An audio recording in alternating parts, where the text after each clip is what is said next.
আর কবর যদি কারোর সঙ্গে খারাপ আচরণ করে তো রাসূল বলেছেন তার গোটা পরকালীন জিন্দেগিটা অত্যন্ত কষ্টদায়ক হয়ে যাবে। আমার ভাই, আলোচনা মাথায় নেন।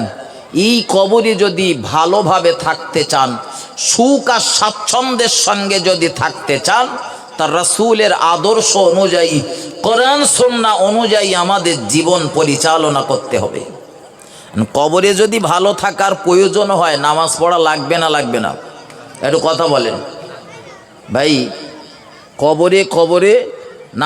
কবরে ভালো থাকতে গেলে দুনিয়ার জমিনে নামাজ পড়া লাগবে।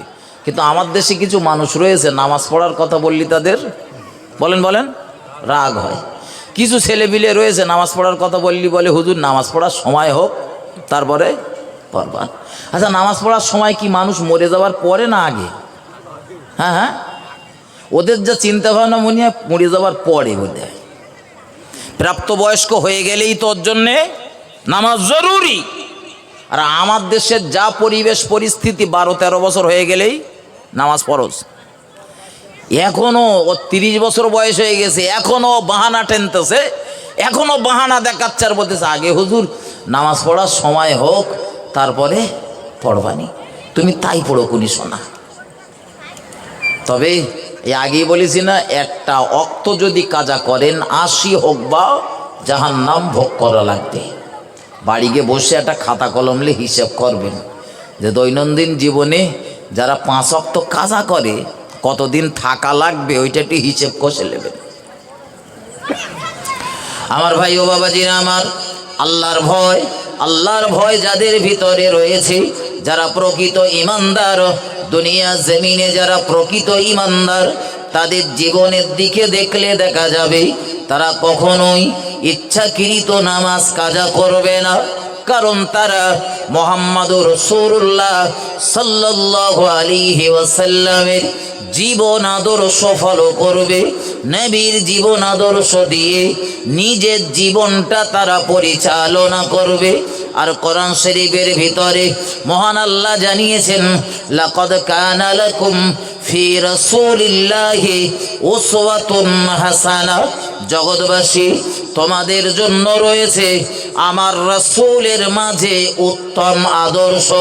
একটু মহব্বত করে বলুন সুবহানাল্লাহ, আরো জোরে বলুন সুবহানাল্লাহ। ও বাবাজি ভাইজানেরা আমার, আল্লাহ পাকের নবী মুহাম্মদুর রাসূলুল্লাহ সাল্লাল্লাহু আলাইহি ওয়াসাল্লামের জীবনে কোনো গুনাহ নেই, কোনো ভুল নেই, কোনো অন্যায় নেই, কোনো ত্রুটি নেই। আমার নবী জাহান্নামে যাবে না, বরং মুহাম্মদুর রাসূলুল্লাহ জান্নাতে না গেলে দুনিয়ার কোন নবী রাসূলেরাও জান্নাতে যেতে পারবে না। ও বাবাজি ভাইজানেরা আমার, সেই নবীর জীবনের দিকে তাকিয়ে দেখুন, কখনোই নবী ইচ্ছাকৃত নামাজ কাজা করিনি। আমি আগেই বলেছি বন্ধু, নামাজ পড়তে বলবো না, আপনাদের চিন্তা নেই। তবে নামাজের গুরুত্বটা বোঝেন। আমরা যারা হেলায় পার করি, গুরুত্বটা বুঝেলেন। আপনি ধরেন কোনো অত্যাচারী শাসকের কবলে পড়েছেন, আপনার বন্দি করে নিয়ে চলে যাওয়া হয়েছে, আপনার হাত দুটো এইভাবে শিকল দিয়ে বাঁধা, পা দুটো আপনার শিকল দিয়ে বাঁধা, নামাজের ওয়াক্ত হয়ে গিয়েছে।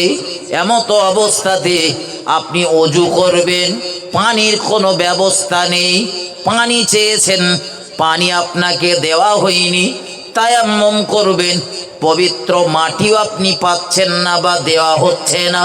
এরকম পরিবেশে আমাদের নামাজ ছাড় না পড়া লাগবে। কথা বলেন। হাত দুটো বাঁধা, পা দুটো বাঁধা, ধরেন গাছের সাথে কায়দা করে বেঁধে রেখে দিয়েছে, নামাজের ওয়াক্ত হয়ে গেছে, তখনও নামাজ ছাড়নি। আচ্ছা, নামাজ কি খুব সহজ বিষয় বলে মনে হচ্ছে নাকি? বলেন দিন, কি পরিবেশের সাথে আপনি রয়েছেন বলেন? হাত দুটো বাঁধা, পা দুটো বাঁধা, একটা খুঁটিতে বা গাছে খুব কায়দা করে আপনার বেঁধে রেখে দিয়েছে, এরকম পরিবেশেও নামাজ ছাড়নি।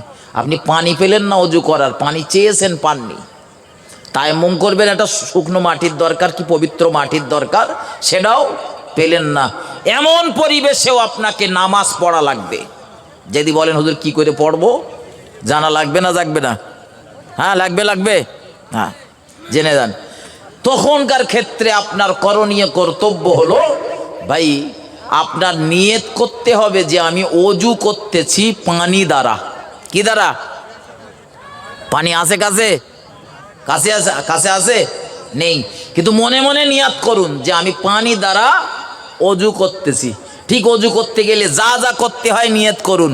আমি পানির দ্বারা হাত ধুচ্ছি, কুলি করছি, নাকে পানি দিচ্ছি, মুখমণ্ডল ধৌত করতেছি, কোনই পর্যন্ত ধুচ্ছি, মাসাহ করছি, পা ধুচ্ছি। নিয়ত করুন শুধু মনে মনে যে পানির দ্বারা এগুলো আমি করছি। এরপর অজু যখন আপনার সমাধা হয়ে যাবে, আপনি দাঁড়িয়ে রয়েছেন, বসতে পাচ্ছেন না, আপনি মাজা কোমর দোলাতে পাচ্ছেন না, নাড়াতে পাচ্ছেন না, ওই অবস্থায় যদি কেবলামুখ হওয়া যায় তো আপনি কেবলার দিকে ফিরে, আল্লাহর কাবার দিকে ফিরে ওই দাঁড়ানো অবস্থাতে ইশারা ইঙ্গিতে হলেও নামাজ আদায় করুন। বোঝা গেল? হ্যাঁ, আর আমরা নামাজটারে মনে করেছি কচির হাতের পিঠে। ইচ্ছা হচ্ছে তো পড়তেছি, না হচ্ছে তা না পড়তেছি। আমার ভাই ও বাবাজিরা আমার, এগিয়ে চলুন, আরো একটু সামনের দিকে এগিয়ে চলুন।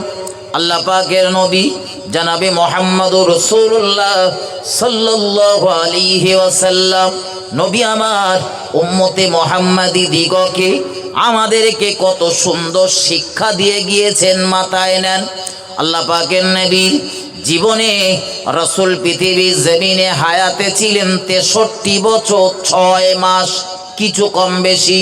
আমার নবীর জীবনের শেষ 23 বছরটা হলো নবুয়তি জিন্দেগি।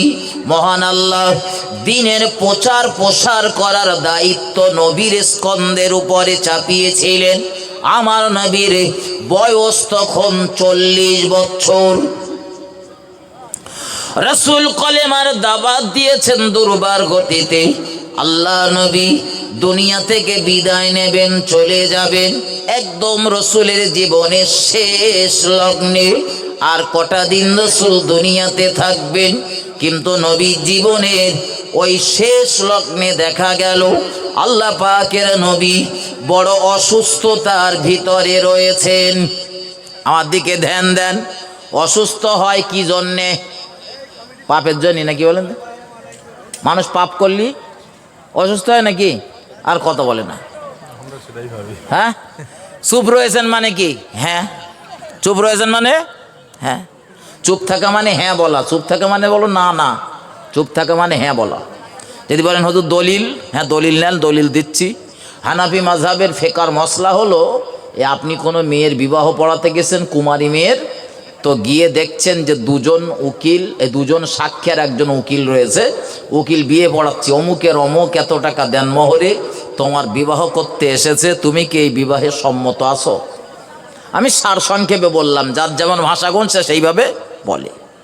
এখন হানাফি মাযহাবের ফিকর মসলা বলতেছি, মেয়েটা যদি, কুমারী মেয়েটা যদি কিচ্ছু না বলে চুপচাপ থাকে, অথবা মিষ্কি হাসে, অথবা আওয়াজ ব্যতীত কাঁদে, অপশান 3টে মাথায় রাখেন। হয় চুপচাপ, নইলে আওয়াজ ছাড়া কাঁদা, অথবা মিষ্কি হাসা। হানাফি মাযহাবের ফিকর মসলা হলো ওই মেয়েটার বিবাহ সহি হয়ে গেল, শুদ্ধ হয়ে গেল। একটু মহব্বত করে বলুন, একটু আওয়াজ দিয়ে বলেন। মেয়েটা চুপচাপ রয়েছে, বলো মেয়েটা কি রয়েছে? আর কথা বলেন, একটু কথা বলেন আমার সাথে। কথা বললে পাপ হবে? পাপ হবে না। আমার কথাগুলো দীর্ঘদিন আপনার ব্রেনে থাকবে ইনশাল্লাহ। হানাফি মাযহাবের ফিকর মসলা হলো, কুমারী মেয়েটা যদি এই সংবাদ দেওয়ার পরে দুজন সাক্ষীর উপস্থিতিতে চুপ থেকে যায়, অথবা মিষ্কি হাসে, অথবা আওয়াজ ছাড়া কাঁদে, তো তার বিবাহ কমপ্লিট। এইবারে যদি সে বলে আলহামদুলিল্লাহ আমি কবুল করিলাম, ওটা অতিরিক্ত পাওনা। ওটা কি পাওনা? অতিরিক্ত। হ্যাঁ আমার ভাই, কিন্তু আমার দেশের কিছু মানুষ রয়েছে মাল কাঁচা মেরে দাঁড়িয়ে থাকে। কি কাঁচা মেরে? মাল কাঁচা মেরে দাঁড়িয়ে থাকে, যতক্ষণ কবুল না বলবে ততক্ষণ ওখান থেকে নড়বে না। আসলে সব খবরই রাখে না, তো যে খবরই নেই। ওই শুনে আসতে হয়, বাধ্য, একদম শুনতেই হবে। কাদের ক্ষেত্রে? যে মেয়েগুলোর একবার বিবাহ হয়েছে, তালাক প্রাপ্ত, স্বামী মারা গেছে, দ্বিতীয়বার বিবাহের ক্ষেত্রে বসেছে, বিবাহের পিঁড়িতে বসেছে, এমন মেয়ে মিষ্টি হাসলেও হবে না, আওয়াজ ব্যতীত কাঁদলেও চলবে না, চুপচাপ থাকলেও হবে না। এর মুখ থেকে শুনে আসা লাগে ও যেন বলে আলহামদুলিল্লাহ, আমি কবুল করিলাম। মশলা এক জায়গায় রান্না চালাই, বলেন বলেন, সব জায়গায় চালাই, সব জায়গায়। আমার আলোচনায় অসুবিধা হলে বলবেন, আমি ঘুরিয়ে দেবো, কোনো ব্যাপার নেই, চলেন। আল্লাহর নবী মুহাম্মদুর রাসূলুল্লাহ সাল্লাল্লাহু আলাইহি ওয়াসাল্লাম, নবী আমার অসুস্থ হয়ে রয়েছেন। আর আমার দেশের একদল মানুষ মনে করে পাপ করলেই মনে হয় মানুষ অসুস্থ হয়। তাই যদি হয়, আমি আগে বলেছি আমার নবীর জীবনে কোনো পাপ নেই, অন্যায় নেই, আমার নবী কেন অসুস্থ হলো? জি জি জি, শুধু পাপ করলেই মানুষ অসুস্থ হয় না, বরং মাঝে মধ্যে মহান আল্লাহ তার প্রিয় বান্দাদের একটু বিপদ মুসিবতের ভেতরে ফেলে চেক করে দেখেন, দেখি বান্দা আমার নিকটবর্তী হয় না আরো দূরে সরে যায়। কখনো পাপের কারণে, আর কখনো মহান আল্লাহ তার বান্দা বান্দীদের পরীক্ষা করে। ও বাবাজি ভাইজানেরা, আমার নবী এতটা অসুস্থতার ভিতরে রয়েছেন, নবী আমার কখনো জ্ঞান হারিয়ে ফেলছেন, তো কখনো নবী জ্ঞান ফিরে পাচ্ছেন। সেই যে একজন ইহুদি মহিলা খাদ্যের সঙ্গে বিষ প্রয়োগ করেছিল আমার নবীকে, সেই বিষের যন্ত্রণা, সেই বিষের ক্রিয়া আজ রাসূলের ভিতরে দেখা দিয়েছে। ও বাবাজি ভাইজানেরা, আমার দিকে ধ্যান দেন, ঠান্ডা মাথায় বোঝে। ইহুদি জাতটা খুব ভয়ঙ্কর একটা জাতের, নাম হলো ইহুদি। আজকে ফিলিস্তিন আর ইসরায়েলের সংগ্রাম চলছে। ইসরায়েল হলো ইহুদি, ফিলিস্তিন হলো মুসলমান। এই যে দুটো দেশের, দুটো রাষ্ট্রের সংগ্রাম চলতেছে, এই ইহুদিদের ইতিহাস শুনলে আপনি অবাক হয়ে যাবেন। এরাই তো দুনিয়ার জমিনে ৭০,০০০ নবী রাসূলকে মার্ডার করেছিল। কতটা বলেছি? ৭০,০০০ মুখস্থ করে নেন, কাজে লাগবে। এই ইহুদিরাই আমাদের নবী, আমাদের নেতা জনাবে মুহাম্মদুর রাসূলুল্লাহ সাল্লাল্লাহু আলাইহি ওয়াসাল্লামকে ৮২ বার মার্ডার করতে এসেছে। কতবার? ৮২ বার। যদি মনে না থাকে মনে রাখবেন, ওই কোরআন শরীফের নামাজের কথা যে কবার আছে, ওরা সেই কবার রাসূলের মার্ডার করতে এসেছিল। আল্লাহর নবী আজ প্রচন্ড অসুস্থতার ভিতরে রয়েছেন। নবী আমার ভালোভাবে মাথা উঁচু করতে পাচ্ছেন না, এত কষ্টে রয়েছেন। আলোচনা মাথায় নেন, একদম যদি বেহুশ হয়ে থাকতো তো নামাজ ছাড়, একদম যদি অজ্ঞান হয়ে থাকতো নামাজ ছাড়। কিন্তু নবী কখনো অজ্ঞান, কখনো সজ্ঞান, হুঁশ হারাচ্ছে আবার ফিরে পাচ্ছে। আল্লাহ নবী মুহাম্মদুর রাসূলুল্লাহ এমত অবস্থাতে লক্ষ্য করলেন, মসজিদুন নববীর মুয়াজ্জিন হযরত বেলাল রাদিয়াল্লাহু তাআলা তিনি আজান দিয়েছেন মসজিদুন নববীতে। এই হযরত বেলাল হলো ইসলামের ইতিহাসে মুসলমানদের প্রথম মুয়াজ্জিন। একটু মহব্বত করে বলুন সুবহানাল্লাহ, আর একটু ভক্তি ভরে বলুন সুবহানাল্লাহ। আমার ভাই জানেন, লোকটা দেখতে কালো, কুৎসিত কদাকার, চেহারা অয়বব দেখতে ভালো না, গলার স্বরটাও ভালো না, কর্কশ টাইপের গলার আওয়াজ।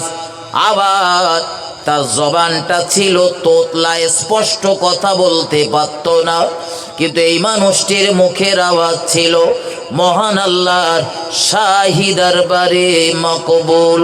একটু মহব্বত করে বলুন সুবহানাল্লাহ, আর একটু ভক্তি ভরে বলুন সুবহানাল্লাহ। আল্লাহ পাকের নবী মুহাম্মদুর রাসূলুল্লাহ সাল্লাল্লাহু আলাইহি ওয়াসাল্লাম যে মসজিদে ইমামতি করেন, ওই মসজিদটির নাম হলো মসজিদুন নববী। একদম আমার নবীর বাড়ি আর মসজিদুন নববী পাশাপাশি। রাসূল মদিনাতে হিজরত করার পরে এই মসজিদের জায়গাটা প্রিয় নবী কিনেছিলেন 10 দিরহামের বিনিময়ে। আমার ভাই বাবাজিরা আমার, এই মসজিদে আজান হয়ে গেল। আজ ঠান্ডা মাথায় বেড়ে নেন, আজান হয়ে গিয়েছে। মুয়াজ্জিনের ডিউটি পালন করেছে। মুসল্লি যারা, তারা নামাজ আদায় করার জন্য মসজিদের ভিতরে দলে দলে এসে হাজির হয়েছে। কারণ আমি আগেই বলেছি, জামাতে নামাজ পড়লে 27 গুণ মর্যাদা বেশি। এই জন্যে মর্যাদা বেশি নেওয়ার জন্য জামাতে হাজির। খুব গভীরভাবে আমার দিকে ধ্যান দেন। মুয়াজ্জিনের ডিউটি পালন হয়েছে, মুসল্লিরাও মুসল্লিদের ডিউটি পালন করতে গিয়েছে। এবারে ডিউটি হলো ইমাম সাহেবের, তিনি নামাজ পড়াবেন। আরো মসজিদের ইমাম হলো তামাম দুনিয়া সর্বশ্রেষ্ঠ মহামানব মুহাম্মদুর রাসূলুল্লাহ সাল্লাল্লাহু আলাইহি ওয়াসাল্লাম হলেন ওই মসজিদের ইমাম। আরো একবার বলুন সুবহানাল্লাহ। আমার ভাই ও বাবাজিরা আমার, নবী আমার মসজিদে তখনও পর্যন্ত পৌঁছাতে পারেনি। সাহাবারা গিয়ে হাজির হয়েছেন। নামাজের নির্দিষ্ট সময় হয়ে গিয়েছে, জামাত খাড়া হবে। এমত অবস্থাতে দেখা গেল জামাতের নির্দিষ্ট সময় হয়ে গিয়েছে, কিন্তু মুহাম্মদুর রাসূলুল্লাহ সাল্লাল্লাহু আলাইহি ওয়াসাল্লাম তখনও পর্যন্ত মসজিদের ভিতরে আগমন করেনি, মসজিদের ভিতরে প্রবেশ করেনি। ও বাবাজি ভাইজানেরা, আল্লাহর নবী মুহাম্মদুর রাসূলুল্লাহ সাল্লাল্লাহু আলাইহি ওয়াসাল্লাম নবী আমার মসজিদে নামাজ পড়াবেন। তামাম দুনিয়ার শ্রেষ্ঠ ইমাম। মুসল্লিরা কত সৌভাগ্যবান, দুনিয়ার শ্রেষ্ঠ মুয়াজ্জিনের আজান শুনে তারা মসজিদে আসতো, আর দুনিয়ার শ্রেষ্ঠ ইমামের পিছনে তারা নামাজ আদায় করত।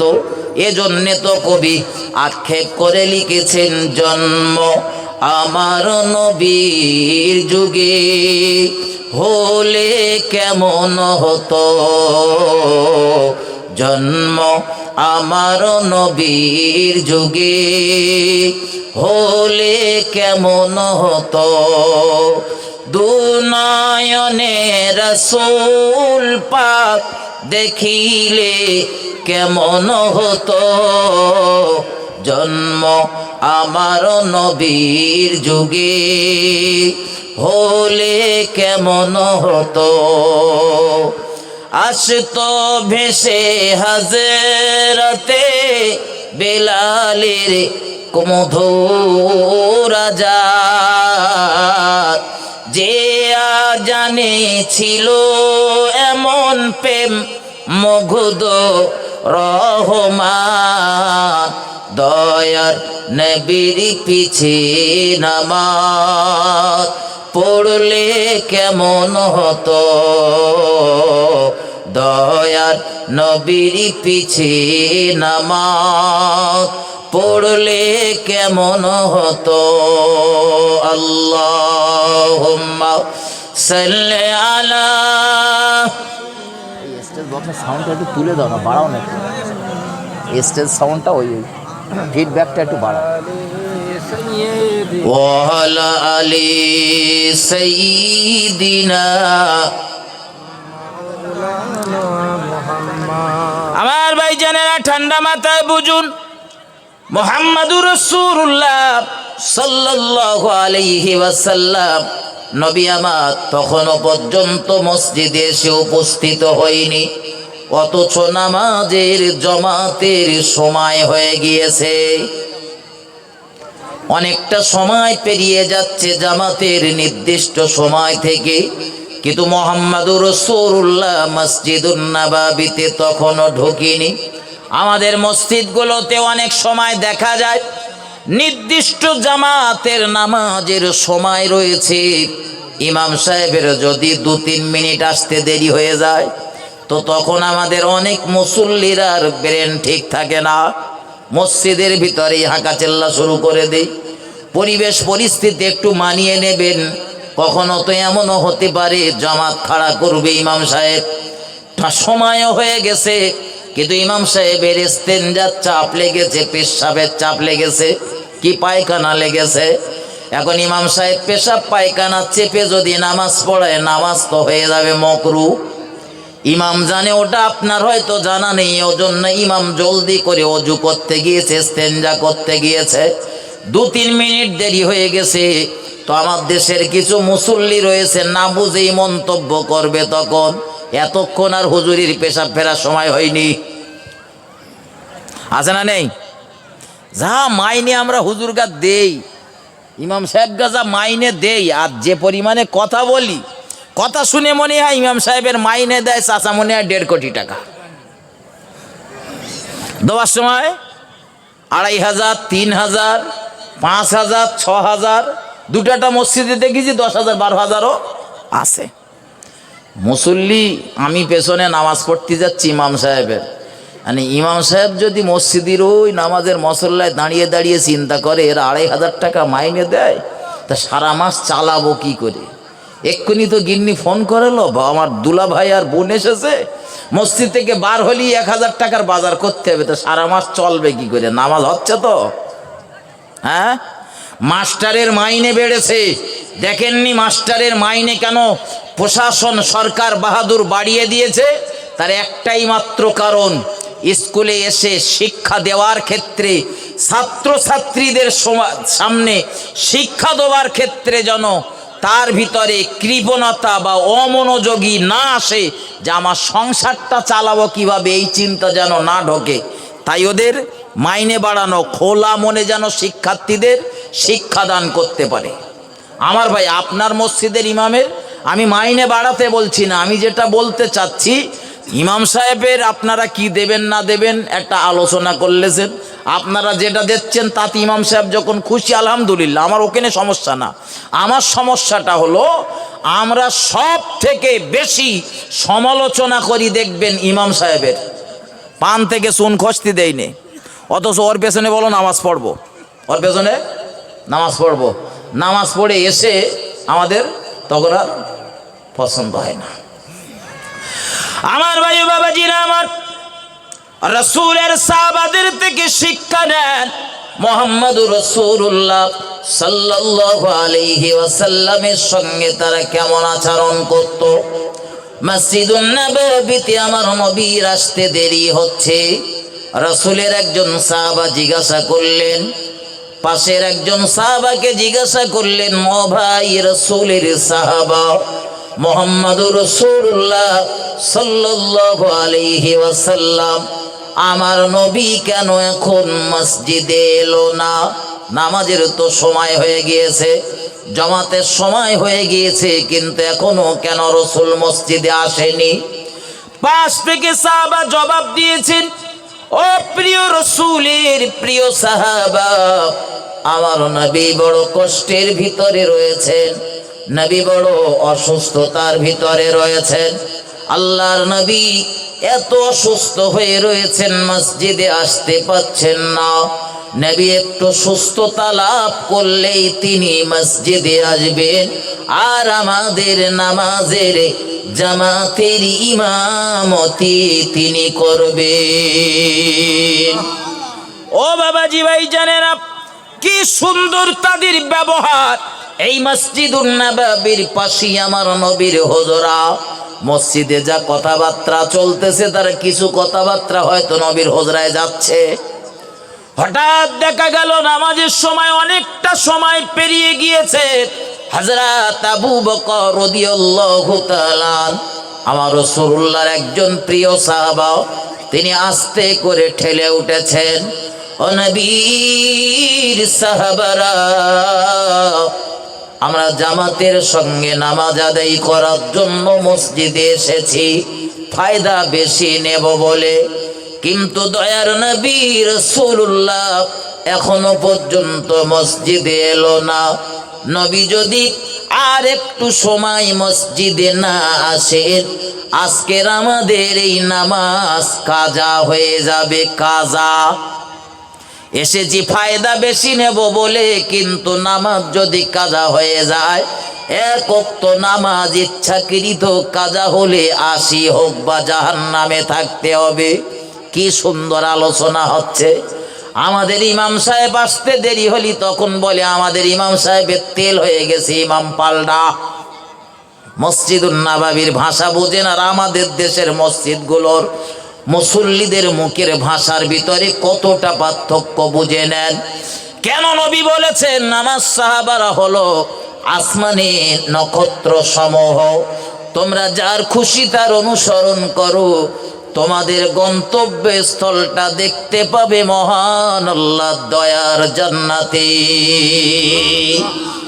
হযরত আবু বকর যখন বলতেছিলেন, ও রাসূলের সাহাবারা, আর একটু যদি আমরা দেরি করে ফেলি, নবী যদি আর একটু সময় মসজিদে না আসেন, আমাদের আজকের এই নামাজ কাজা হয়ে যাবে। আমার ভাই ও বাবাজিরা আমার নবীর ওয়াক্ত সম্পর্কে, নামাজের সময় সম্পর্কে জ্ঞান আছে না নেই? কথা বলেন। আবু বকরের শিখিয়েছে কেটা? আবু বকরের শিখিয়েছে তো নবী। হযরত মুহাম্মদুর রাসূলুল্লাহ তখনও মসজিদে আসেনি, কিন্তু আবু বকরের মুখের এই ভাষা শুনে মসজিদুন নববীর ভিতরেই বসে রয়েছেন আমার রাসূলুল্লাহর আরেকজন প্রিয় সাহাবা হযরত ওমর ফারুক রাদিয়াল্লাহু তাআলা আনহু। আমার নবীর এই সাহাবাটার মোটে রাগ নেই। নবীর এই সাহাবাটার রাগ আছে? ওমরের রাগ নেই? নবী যে ওমর সম্পর্কে বলেছেন, রাসূল যে ওমর সম্পর্কে বলেছেন যে আমার ওমর যে পথ দিয়ে যায়, 40 দিন পর্যন্ত ইবলিস শয়তান ও পথে যাওয়া আসা করে না। ইবলিস পর্যন্ত যারে ভয় করে তার রাগ আছে কিনা বোঝেন?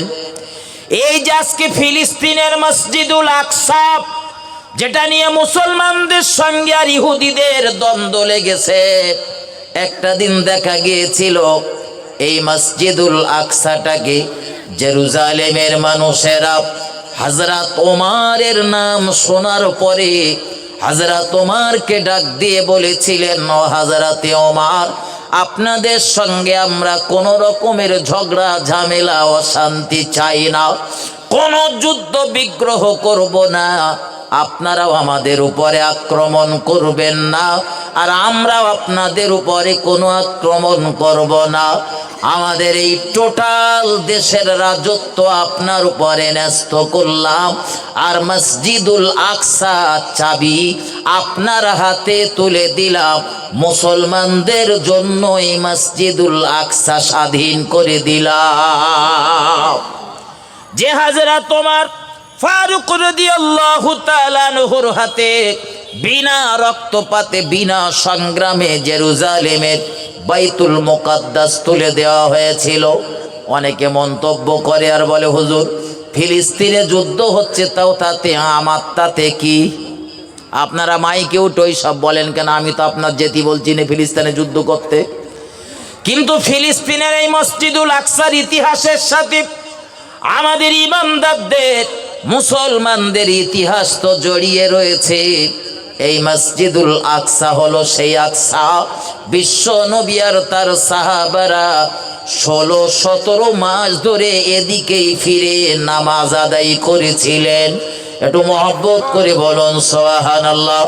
মাথায় ঢুকিয়ে নেন ইমানদারেরা, এই মসজিদুল আকসা হলো মুসলমানদের প্রথম কিবলা, আমাদের প্রথম কিবলা।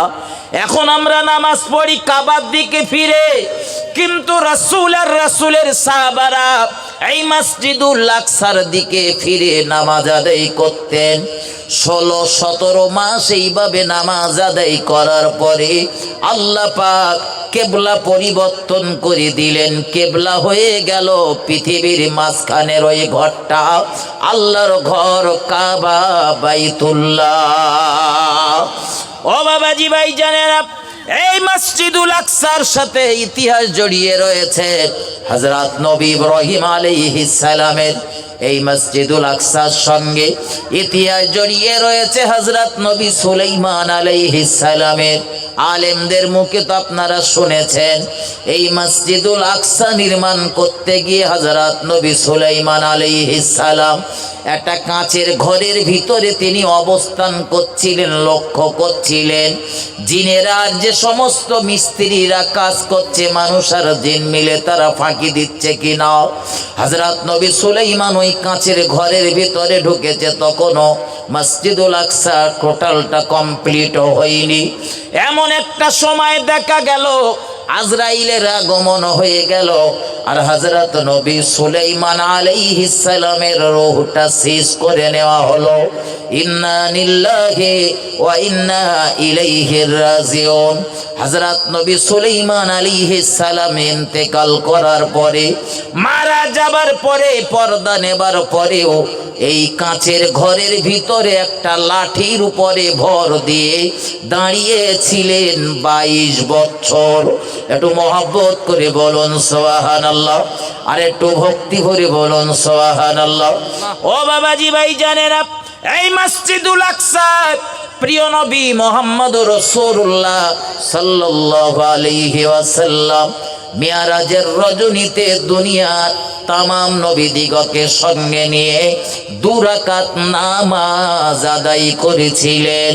একটু মহব্বত করে বলুন সুবহানাল্লাহ। ও বাবাজি ভাই জানেরা, আলোচনা এখানে নয়, পরে যদি সময় পাই আমি আসতেছি আপনাদের শোনাচ্ছি এই ফিলিস্তিনের প্রতি, ফিলিস্তিনের সঙ্গে মুসলমানদের কত ইতিহাস জড়িয়ে রয়েছে। তার আগে বুঝে নেন বন্ধু, হযরত ওমর ফারুক টুক করে উঠেছেন মসজিদুন নববীর ভিতরে। এটা মুসলমানদের দ্বিতীয় মসজিদ। মসজিদুন নববীটা হলো মুসলমানদের দ্বিতীয় মসজিদ, আর মুসলমানদের প্রথম মসজিদটির নাম হলো মসজিদুল কুবা। এটাও মদিনায়, ওটাও মদিনায়। দুটো মসজিদ মুহাম্মদুর রাসূলুল্লাহ সাল্লাল্লাহু আলাইহি ওয়াসাল্লামের হাতে ভিত দেওয়া। আল্লাহর নবী মুহাম্মদুর রাসূলুল্লাহ সাল্লাল্লাহু আলাইহি ওয়াসাল্লাম নবী আমার তখনও মসজিদে এসে পৌঁছায়নি। হযরত ওমর উঠে দাঁড়িয়েছেন, আর হযরত আবু বকরের হাতটা এইভাবে ধরেছেন, ভাই আবু বকর, আপনি হলেন আমার রাসূলুল্লাহর গোটা জীবনের সঙ্গী, আপনি হলেন আমার রাসূলুল্লাহর গোটা জীবনের সাথী। আমার রাসূলুল্লাহ আপনার সঙ্গে অনেক আলাপ আলোচনা, অনেক সলা পরামর্শ করে। এমন কিছু গুরুত্বপূর্ণ কথা রয়েছে নবী কারোর সঙ্গে না বললেও তোমার সঙ্গে বলে। নবী আজ মসজিদে এসে পৌঁছায়নি, তাই দায়িত্ব আমি ওমর তোমার ঘাড়ি চাপিয়ে দিচ্ছি। আজ মসজিদুন নববীর নামাজে ইমামতিটা তুমি করে দাও। একটু মহব্বত করে বলুন সুবহানাল্লাহ, আর একটু ভক্তি করে বলুন সুবহানাল্লাহ। রাসূলুল্লাহ সাল্লাল্লাহু আলাইহি ওয়াসাল্লামের সেই বাল্যকাল থেকে আর শেষ বয়স পর্যন্ত আবু বকর ছিল আমার নবীর সাথী। আজ মদিনার মসজিদুন নববীর পাশে, মুহাম্মদুর রাসূলুল্লাহর পাশে হযরত আবু বকর শুয়ে রয়েছে। ইসলামের ইতিহাসে বয়স্কদের ভিতরে সবার আগে যে ব্যক্তিটা কলেমা পড়েছিলেন, সর্বপ্রথম যিনি রাসূলের উপরে ঈমান এনেছিলেন পুরুষদের ভিতরে, ওই ব্যক্তিটার নাম হলো হযরত আবু বকর রাদিয়াল্লাহু তাআলা। হযরত আবু বকরকে যখন সাহাবারা বললেন, হুজুর রাসূল যখন মসজিদে আসেনি, তুমি নামাজটা পড়িয়ে দাও। হযরত আবু বকর মসজিদুন নববীর মেহরাবে দাঁড়িয়েছেন। ইমাম যে জায়গাটায় নামাজ পড়ায়, ইমাম সমান মতো জায়গা, ওই জায়গাটার নাম হলো মেহরাব। আর যে জায়গাটায় দাঁড়িয়ে বক্তৃতা করে থাক থাক মতো, ওই জায়গাটার নাম হলো মিম্বার। হযরত আবু বকর মেহরাবে দাঁড়িয়ে গিয়েছেন নামাজ পড়াবেন, কিন্তু তিনি ভাবতেছেন আল্লাহ তামাম দুনিয়ার সর্বশ্রেষ্ঠ মহামানব এই মসজিদুন নববীর পাশের হুজরাতে তিনি রয়েছেন। আল্লাহ যিনি আমায় শিখিয়েছেন ইসলাম ধর্ম অবলম্বী হতে, যিনি আমায় দেখিয়েছেন কোনটা জান্নাতের পথ আর কোনটা জাহান্নামের পথ, ও রব্বুল আলামিন আল্লাহ এই দুনিয়ার জমিনে অন্ধকারের ভিতর থেকে যিনি বার করে এনে আমায় আলোর পথটা দেখিয়েছেন, সেই মুহাম্মদুর রাসূলুল্লাহ এত অসুস্থ এই মসজিদুন নববীর পাশে রয়েছেন। আমার নবী মসজিদে আসতে পাচ্ছেন না, জামাতের নামাজ পড়তে পাচ্ছেন না। আমি নামাজে দাঁড়িয়ে যাব, ইমামতি করব, আর এমন সময় যদি দেখা যায় আমার পিছনে এসে আমার নবী ইক্তেদা করছেন, আমি আবু বকর আমার নবীর সঙ্গে বিয়াদবি করা হবে, কারণ আমার নবী হলো মুরব্বী। আল্লাহর হাবিবের কত ইজ্জত, রাসূল তো হাদিস শরীফের ভিতরে বলেছেন যারা ছোটদের স্নেহ করে না আর বড়দের শ্রদ্ধা করে না, নবী বললেন ওরা আমার কেউ না, ওরা আমার কেউ না। চাচা হয়তো নামাজ পড়ে কিন্তু ছোটদের স্নেহ করে না, নবীর কথা অনুযায়ী উনি নবীর কেউ না। আমার ভাই ও বাবাজিরা, আমার মতো বেয়াদব হলেও চিন্তা করতো না, কিন্তু আবু বকরের মতো হযরত আবু বকরের মতো আদবওয়ালা সাহাবা বলে তিনি চিন্তা করছেন, দাঁড়িয়ে গিয়েছেন, কিন্তু ভাবতেছেন আল্লাহ রাসূল যদি মসজিদে এসে আমার পিছনে ইক্তেদা করে, আমি আবু বকর রাসূলের সঙ্গে আমার বড় বেইজ্জতি হবে। এসেছি মসজিদুন নববীতে আমি রাসূলের পিছনে নামাজ আদায় করব বলে, কিন্তু একদম পরিবেশ পরিস্থিতি পাল্টে গেল। আমি নামাজের ইমামতি করবার হয়তো সম্ভবত নবী চলে আসবে আমার পিছনে জামাতে নামাজ আদায় করবে। এজন্য তিনি মসজিদুন নববীর গেটের দিকে, দরজার দিকে একবার তাকিয়ে দেখে নিলেন নবী আসতেছেন কিনা। রাসূল যদি আসেন তো তিনি আর নামাজে দাঁড়াবেন না, নবী দাঁড়াবেন। গেটের দিকে তাকিয়ে দেখলেন রাসূলের আসার কোনো লক্ষণ দেখা গেল না। হযরত আবু বকর নামাজ শুরু করেছেন, দেখা গেল মসজিদের ভিতরে কোলাহল, হই হট্টগোল শুরু হয়েছে। তার মানে মুহাম্মদুর রাসূলুল্লাহ সাল্লাল্লাহু আলাইহি ওয়াসাল্লাম মসজিদের ভিতরে প্রবেশ করেছেন। ও বাবাজি ভাইজানেরা, দেখা গেল দুনিয়ার সর্বশ্রেষ্ঠ মহামানব জান্নাত যিনি উদ্বোধন করবেন, জান্নাতীদের পতাকা যে নবীর হাতে থাকবে, আমার আপনার নবী নূর নবী, মায়ার নবী, রহমাতুল লিল আলামিন নবী আমার দুজনের কাঁধের উপরে ভর দিয়ে মসজিদের ভিতরে প্রবেশ করেছেন। আরো একবার বলুন সুবহানাল্লাহ। নবী দুজনের কাঁধে ভর দিয়ে মসজিদে এসেছেন, মানে নবী পুরো সুস্থ না অসুস্থ? কথা বলেন, অসুস্থ। সুস্থ যদি হয় দুজনের কাঁধে ভর দেওয়া লাগবে কেন? একা একাই চলে আসবে। কত অসুস্থ বোঝেন, অজ বুঝে বাড়ি যান, শুধু আওয়াজ শুনে বাড়ি গেলে হবে না, অজ বুঝতে হয়। জি, রাসূল কত অসুস্থ, তিনি মসজিদে নামাজ পড়তে এসেছেন দুজনের কাঁধে ভর দিয়ে। আমার দেশের কিছু মানুষ রয়েছে ফুসকুরি হলেও নামাজ পড়ে না, ফুসকুরি। কিছু লোক রয়েছে ফুসকুরি হওয়া লাগে না তাও নামাজ পড়ে না। আর নবী দুজনের কাঁধে ভর দিয়ে মসজিদে এসেছেন নামাজ পড়বে বলে এসেছেন। তো হযরত আবু বকর ইতস্ততা করতেছেন যে রাসূল যখন এসেছে আমি সরে যাই, নবী ইমামতি করুক, আমি পেছনে ইক্তেদা করি। আমার ভাই এখানে একটা মশলা মাথায় রাখেন, এই যারা একদম ইমাম সাহেবের পিছনে নামাজ পড়েন তারা না নামাজ সম্পর্কে একটু আধা মশলা বা একটু সুরো কেরাত এগুলো ঠিকঠাক করে রাখবেন, নইলে যে কোনো মুহূর্তে বলো আপনি ফেঁসে যেতে পারেন, একদম যে কোনো মুহূর্তে বেউজ্জতি হয়ে যেতে পারে। যদি বলেন কিরকম, ইমাম সাহেব নামাজ পড়াচ্ছে, আপনি ইমামের পেছনে দাঁড়িয়েছেন, আর নামাজ পড়তে পড়তে ইমাম সাহেব 1 রাকাত নামাজ পড়িয়েছে কি 2 রাকাত নামাজ পড়িয়েছে, 4 রাকাতের হয়তো নিয়ত করেছে, দেখা গেল ইমাম সাহেবের অজু ভেঙে গেছে, ইমাম সাহেবের অজু নষ্ট হওয়াটা স্বাভাবিক, হয়তো বাই পেরিয়ে গেছে, বাই হয়েছে। এখন অজু নষ্ট হয়ে গেছে, তো ইমাম সাহেব কি বলবে যে ভাই আপনারা সব বসেন বা দাঁড়িয়ে থাকেন, আমি অজু করে আসি তারপর নামাজ পড়াবেন, তাই বলবে না? কি বলেন দিন ইমাম সাহেব, কি বলবে? ইমাম সাহেবের জন্য মশলা হলো ইমাম সাহেব নামাজ ছেড়ে দিয়ে ইমাম সাহেব পিছনে চলে আসবে। কোন জায়গায়? একদম ইমামের পিছনে প্রথম কাতারে যে ব্যক্তিটা ইমামের পেছনে দাঁড়িয়ে রয়েছে ওই ব্যক্তিটারে ধরে ইমাম তুলে দেবে ইমামের জায়গায়, আর ইমাম চলে আসবে ওই জায়গায়।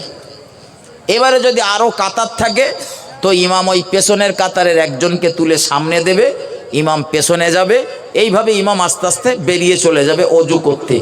আর ততক্ষণ নামাজ পড়াতে হবে যে ব্যক্তিটারে ইমাম ঠেলে দিয়ে চলে গেছে ওই লোকটা, বুঝতে পেরেছেন? এখন ও লোকটা ধরেন কিচ্ছু জানে না, সুবহানাল্লাহ ছাড়া আর কিচ্ছু জানে না। আর এশার 4 রাকাত ফরজ নামাজের ইমাম সাহেব নিয়ত করেছে, প্রথম রাকাতে সূরা ফাতিহার পরে একটা কেরাত করেছে, দ্বিতীয় রাকাতে উঠেছে, অজু নষ্ট হয়ে গেছে, উঠতে উঠতেই ধরেন অজু নষ্ট হয়ে গেছে। এখন এমন তো অবস্থায় ইমাম সাহেব বেরিয়ে যাচ্ছে, আর ওই পেছনে সুবহানাল্লাহ মার্কা ওই মুসল্লি দাঁড়িয়ে রয়েছে। এখন ভাই ওনার তো গিয়ে দ্বিতীয় রাকাতে সূরা ফাতিহা তার সাথে একটা কেরাত মেলানো লাগবে, লাগবে না? লাগবে না? কথা বলেন। জি, কিন্তু উনি তো সুবহানাল্লাহ ছাড়া আর কিচ্ছু জানে না, উনি কি করবে বলেন? বলেন সুবহানাল্লাহ সুবহানাল্লাহ সুবহানাল্লাহ এই বলবে নাকি? হ্যাঁ, বললে আবার অনেকে গাল দেয়, অনেকে রাগ করে। আমি বলতে চাই আপনার বিশ্বাস করুন, প্রথম কাতারে নামাজ পড়া মর্যাদা বেশি, কিন্তু একদম ইমামের পিছনে যে লোকটা দাঁড়াবেন, একটু নামাজ সম্পর্কে জানেন বোঝেন সেরকম লোক দাঁড়াবেন। যদি কোনো দিন দেখা যায় প্রথম চালকের সমস্যা হয়েছে, তো 5 থেকে 500 চালক গিয়ে যেন সমাধান করে দিতে পারে, জামাতটা কমপ্লিট হয়ে যায়। এজন্যে একটু সজাগ হবেন, সজাগ হবেন। নামাজের মশলা মশাইল একটু জানবেন, বুঝবেন, সূরা কেরাতগুলো একটু মুখস্থ করে নেবেন। একটু দরুদ শরীফ, আল্লাহুম্মা সাল্লি আলা সাইয়্যিদিনা মাওলানা ওয়া আলা আলি সাইয়্যিদিনা। কবর তোমার খবর শুনে আমার চোখের পানি ঝরে, জেগিয়েছে তোমার বুকে আর ফেরেনি দেশে। আল্লাহুম্মা সাল্লি আলা সাইয়্যিদিনা ওয়া আলা আলি সাইয়্যিদিনা। আমার ভাইজানেরা ঠান্ডা মাথায় বুঝুন, আল্লাহর নবী মুহাম্মদুর রাসূলুল্লাহ সাল্লাল্লাহু আলাইহি ওয়াসাল্লাম নবী আমার মসজিদে প্রবেশ করেছেন। হযরত আবু বকর পিছিয়ে আসবেন, পিছন টান মারবেন সিদ্ধান্ত নিয়েছেন, কিন্তু দয়ার নবী রাসূলুল্লাহ সাল্লাল্লাহু আলাইহি ওয়াসাল্লাম ইশারা করে ইঙ্গিতে বললেন, আবু বকর পিছনে আসার দরকার নেই, একটুখানি চেপে দাঁড়াও, আমি রাসূলুল্লাহ তোমার পাশে বসে বসে নামাজ আদায় করব। ও আজ ভালোভাবে বোঝেন বন্ধু, আল্লাহর নবী এত কষ্টের ভিতরে রয়েছেন, এত অসুস্থ, একা আসতে পারলেন না। নবী দুজনের কাঁধে ভর দিয়ে মসজিদুন নববীতে প্রবেশ করেছেন, আর আবু বকরের পাশে বসে বসে নামাজ আদায় করেছে। আমার নবীর এই নামাজ আদায় করতে গিয়ে চেয়ার টেবিলের দরকার হয়েছে। একটু কথা বলেন। আমার দেশের কিছু মানুষ রয়েছে চেয়ার টেবিল ছাড়া নামাজ পড়তে পারে না, আছে না? নেই? আছে না? এ রোগ যেখানে দেখা দিয়েছে আমি তাদের বলতেছি, আপনার খারাপের জন্য না, ভালোর জন্য বলতেছি। চেয়ারে নামাজ পড়ার নিয়ম শরিয়াতের কোনো জায়গায় লেখা নেই, লেখা নেই। এজন্য চেয়ারে নামাজ পড়তে গেলে আমি আপনার নিষেধ করছি না, আপনার নামাজ হবে কি হবে না আল্লাহ ভালো জানে, তবে চেয়ারে নামাজ পড়তে গেলে কটা পদ্ধতি অবলম্বন করতে হয়। আর আমার জানা মতে যারা চেয়ারে নামাজ পড়ে অধিকাংশ ব্যক্তি সেই পদ্ধতি মানে না, তার মানে তার নামাজ হচ্ছে। বুঝে নেন। যদি বলেন সেই পদ্ধতিগুলো কি, ভাই আপনি হয়তো বলবেন রসুলের পিরিয়ডে চেয়ার ছিল না তাই হয়তো নবী চেয়ারে নামাজ পড়িনি, এ কথা বলবেন। কিন্তু আমি বলছি নবীর পিরিয়ডে চেয়ার ছিল, সব পিরিয়ডেই চেয়ার ছিল। আপনারা আলেমদের মুখে শুনেছেন, আমার ক্যাসেটেও হয়তো অনেকে শুনেছেন যে রসুল করিম সাল্লাল্লাহু আলাইহি ওয়াসাল্লামের দাদুর জন্যে কাবাত চত্বরে কাবাত চাতোয়ানে একটা চেয়ার, একটা সিংহাসন ছিল, রসুলের দাদু ওই চেয়ারটাতে বসতেন। যে নবীর দাদুর পিরিয়ডে যদি চেয়ার থাকে তা নবীর পিরিয়ডে ছিল না? তাহলে নবী চেয়ার ব্যবহার করেনি, আপনি চেয়ার কোথায় পেলেন? বললি বলবে হুজুর কাবা শরীফে দেখে এসেছি, মদিনা শরীফে রয়েছে। মদিনার কাবা মুসলমানদের দলিল না, কোনো দেশ মুসলমানদের জন্যে দলিল না, কোনো ব্যক্তি মুসলমানের জন্য দলিল না। যদি বলেন যে না কাবা মুসলমানদের দলিল না, না কাবা আমাদের কেবলা, মুসলমানের দলিল না। বোঝেন, মুসলমানদের দলিল হলো কোরআন হাদিস এজমা কিয়াস, কোরআন হাদিস এজমা কিয়াস, এই চারটে হলো মুসলমানদের দলিল। এই চারটে যদি বলে ঠিক তো ঠিক, চারটে যদি বলে ভুল তো ভুল। কাবায় কেটা সিয়ারলে নামাজ পড়েছে বলে ওটা মুসলমানের দলিল না। সে হয়তো আপনি চেয়ার দেখেছেন, কিন্তু চেয়ারে নামাজ পড়তে গেলে যে পদ্ধতি অবলম্বন করতে হয় তিনি হয়তো সেই পদ্ধতি অবলম্বন করেছেন, আপনি হয়তো সেই পদ্ধতিটা কি তাই জানেন না। আমি বলে দিচ্ছি, নিয়মটা মাথায় ঢুকিয়ে নেন। আল্লাহ ভালো জানেন আমাদেরও শারীরিক অসুস্থতা হতে পারে, কখনো যদি চেয়ারে নামাজ পড়ার প্রয়োজন হয় কি করবেন? বলবো না থাকবে, এটা বলে দেবো তো। ভাই এই চেয়ারে রসুল নামাজ পড়িনি মানে নামাজ পড়ার কোনো পদ্ধতি নেই। নামাজ পড়ার পদ্ধতিগুলো নেন, একদম আমার দিকে ধ্যান দেন। সুস্থ রয়েছেন, দাঁড়িয়ে নামাজ পড়েন। একটু অসুস্থ, দাঁড়াতে পারছেন না, বসে নামাজ পড়ুন। আরও অসুস্থ হয়ে পড়েছেন, বসতেও পাচ্ছেন না, তো মাজা পেড়া করে যদি সম্ভব হয় নামাজ পড়েন। তাও যদি না পারেন, উঠতেই পাচ্ছেন না, শুয়ে রয়েছেন, তার ওঠার ক্ষমতা নেই, ইশারা ইঙ্গিতে হলেও নামাজ আদায় করুন। অনেকে বলে হুজুর আমার মাজা ভাঙে না, আমি ভালো করে বসতে পারিনি, সেজদায় দিতে পারিনি। তাদের জন্যে প্রয়োজনে কাবা শরীফের দিকে পা দুটো খেলিয়ে দিতে হবে। এইটা তো কাবা, তা আমি কিছুক্ষণের জন্য বোঝানোর জন্য বলছি, ধরেন এইটা কাবা, এই কাবার দিকে পা দুটো খেলিয়ে দিয়ে বসে পড়েন। এবারে বসে ইশারা ইঙ্গিতে আপনি নামাজ আদায় করুন। চেয়ারের গল্পের মধ্যে আছে আছে আছে নেই। এইবারে বোঝেন চেয়ারে নামাজ পড়তে গেলে কি করতে হবে। চেয়ারে নামাজ পড়তে গেলে আমাদের জন্য জরুরি হলো এলাকার কোনো ভালো একজন মুফতি সাহেবের কাছে যাওয়া লাগবে। কার কাছে? ভালো মুফতি সাহেবের কাছে। সবাই মাথায় নেন কথাটা, কাজে লাগবে আপনাদের। কোনো ভালো মুফতি সাহেবের কাছে আমাদের যাওয়া লাগবে। গিয়ে সেই মুফতি সাহেবের কাছে একটা কাগজে সুন্দর করে লিখে দেবেন যে মাননীয় মুফতি সাহেব মহাশয়, আমি সারাদিন সাইকেল চালাই, তখন আমার কোনো সমস্যা হয় না। ঘন্টার পর ঘন্টা যখন মাটি কাটি তখন সমস্যা হয় না। হাট বাজারের প্যাকেট নিয়ে যখন হাটের থেকে বাড়ি আসি তখন সমস্যা হয় না। বাড়ির যত কাজকাম রয়েছে দৈর্ঘ্যে হেঁপে ঝুঁকে করি, ওগুলোই কোনো সমস্যা হয় না। যত সমস্যা আমার নামাজ পড়তে গেলি তখন মাজা কোমর ভাঙে না। তাই একটু চেয়ার পানা না হলে যেন বাবু বাবু পানা দেখায় না, তাই আমি একটু চেয়ারে নামাজ পড়বো বলে নিয়ত করতেছি। ঠিক কোনটা সুবিধে আর কোনটা অসুবিধে ওইটা বর্ণনা করে এইবারে তলায় মুফতি সাহেবের কাছে জানতে চান, হুজুর আমি তো একটু চেয়ারে নামাজ পড়বো বলে নিয়ত করেছি, তা চেয়ারে নামাজ আমি কি পড়তে পারবো? আপনি অনুমতি দিলি পড়বো, অনুমতি না দিলি পড়তে পারবো না। মুফতি সাহেব যদি আপনার বায়ান দেখে, টোটাল বায়ানটা দেখার পরে ভালো মন্দ বুঝে মুফতি সাহেব যদি অনুমতি দেয় যে বাবা হ্যাঁ আপনি চেয়ারে নামাজ পড়তে পারবেন তো পারবেন, আর মুফতি সাহেব যদি বলে যে না আপনার চেয়ারে নামাজ চলবে না, তো আপনার নামাজ চেয়ারে চলবে না। কিন্তু আমার দেশে যারা চেয়ারে নামাজ পড়ে এরা মুফতি সাহেবের কাছে যায় না, নিজেরা মুফতি সাজে। বলেন বলেন, এরা নিজেরাই মুফতি। প্রয়োজনে আপনি চেয়ারে নামাজ পড়বেন না, দাঁড়াতে পারেন, কিন্তু মাজা ভাঙে না। রুকুটাকে যেমন যেমন তেমন করে কষ্টকর করতে পারেন, সেজদায় যেতে পাচ্ছেন না, প্রয়োজনে আপনার সামনে একটা টেবিল রাখেন। কি রাখবেন?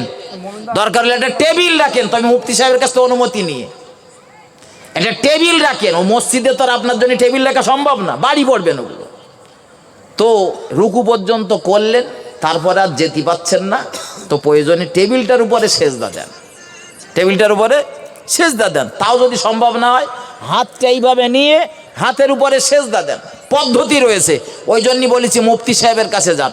মুফতি সাহেবের কাছে গেলি মুফতি সাহেব বলে দেবে আপনার কি করতে হবে। আপনার মতে ইসলাম চলবে না, আপনার মতে বলেন বলেন চলবে না ইসলাম। ইসলাম যে পদ্ধতিগুলো দিয়েছে সেই পদ্ধতির বাইরে কিছু করতে গেলে ইসলামী বিশেষজ্ঞ শরণাপন্ন আমাদের হতে হবে। তিনি যে সিদ্ধান্ত টেনে দেবেন সেই সিদ্ধান্তই সিদ্ধান্ত। আমার ভাই ও বাবাজিরা আমার, আল্লাহ পাকের নবী জানাবে মুহাম্মদুর রাসূলুল্লাহ সাল্লাল্লাহু আলাইহি ওয়াসাল্লাম, নবী আমার মসজিদুন নববীতে হযরত আবু বকরের পাশে বসে বসে নামাজ আদায় করলেন। ও বাবাজি ভাইজানেরা, নামাজ যখন কমপ্লিট হয়ে গেল, সমাধা হয়ে গেল, দিনের নবী রাসূলুল্লাহ সাল্লাল্লাহু আলাইহি ওয়াসাল্লাম, নবী আমার আল্লাহ পাকের নবী নামাজ সমাধা করে বাড়িতে প্রবেশ করলেন। আর বাড়িতে গিয়ে বিবিদেরকে সম্বোধন করলেন, বিবিদেরকে ডাকলেন, ও আমার বিবিরা, তোমাদের কাছে আমার নিবেদন, জলদি করে তোমরা চলে এসো। আমি মুহাম্মদুর রাসূলুল্লাহ সাল্লাল্লাহু আলাইহি ওয়াসাল্লাম তোমাদের সঙ্গে কিছু আলোচনা করব, কথা বলবো। আল্লাহর নবী মুহাম্মদুর রাসূলুল্লাহ সাল্লাল্লাহু আলাইহি ওয়াসাল্লাম, নবী আমার তার বিবিরা যখন একত্রিত হয়ে গেল,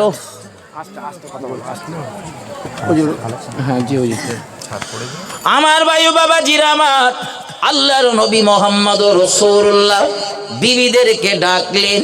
বিবিদের ডেকে জিজ্ঞাসা করলেন, ও আমার বিবিরা, আমি মুহাম্মদুর রাসূলুল্লাহ সাল্লাল্লাহু আলাইহি ওয়াসাল্লাম তোমাদের কাছে জানতে চাই, আমি মুহাম্মদুর রাসূলুল্লাহ কখনো কি তোমাদের সঙ্গে কোনো খারাপ আচরণ করেছি?